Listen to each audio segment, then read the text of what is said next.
राष्ट्रवादी काँग्रेसचे प्रदेशाध्यक्ष सुनील तटकरे हे आज सोलापूर दौऱ्यावर येत आहेत आणि त्या निमित्तानं सोलापूरमधील राष्ट्रवादी काँग्रेसचा कार्यकर्ता हा कामाला लागल्याचं चित्र आपल्याला पाहायला मिळत आहे।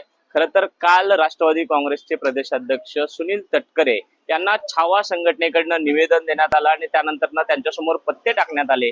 त्याच्यानंतरची प्रतिक्रिया आपण जर बघितली तर त्या ठिकाणी राष्ट्रवादी काँग्रेसच्या पदाधिकाऱ्याकडनं विजय घाडगे या छावाच्या कार्यकर्त्याला मारहाण झाल्याचं चित्र आपल्याला पाहायला मिळालं आणि त्यामुळे दक्षता म्हणून सोलापूरमध्ये सुनील तटकरे यांच्या कार्यक्रमाच्या निमित्तानं पोलिसांनी खबरदारी घेतल्याचं चित्र आपल्याला पाहायला मिळते।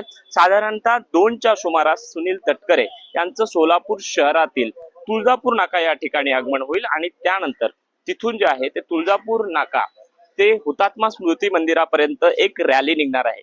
हुतात्मा स्मृती मंदिरामध्ये राष्ट्रवादी काँग्रेसच्या पदाधिकाऱ्यांचा शहराचा मेळावा होणार आहे आणि त्यानंतर हेरिटेज सभागृहामध्ये ग्रामीण भागातील पदाधिकाऱ्यांचा मेळावा जो आहे तो होणार आहे। खरं तर या ठिकाणी शहरातील मेळावा झाल्यानंतर सुनील तटकरे यांची पत्रकार परिषद सुद्धा होणार आहे आणि त्या अनुषंगाने आपण बघू शकताय की या ठिकाणी हुतात्मा स्मृती मंदिरामध्ये बाहेरच्या बाजूस आपण अजितदादा पवार आणि सुनील तटकरे यांचे मोठाले बॅनर्स आपल्याला या ठिकाणी दिसून येत आहेत। मात्र सुनील तटकरे या पत्रकार परिषदेमध्ये नेमकं काय बोलणार याकडे आता सर्वांचं लक्ष लागलेलं आहे। खरं तर काल जो घटनाक्रम घडलेला आहे त्यामुळं सोलापूर मधील सुद्धा मराठा समाज जो आहे तो आक्रमक झाल्याचं चित्र आपल्याला पाहायला मिळतंय।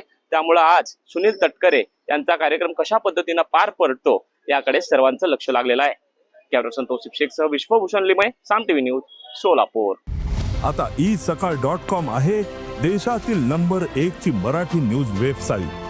प्रत्येक अपडेटसाठी isakal.com ला नक्की भेट द्या।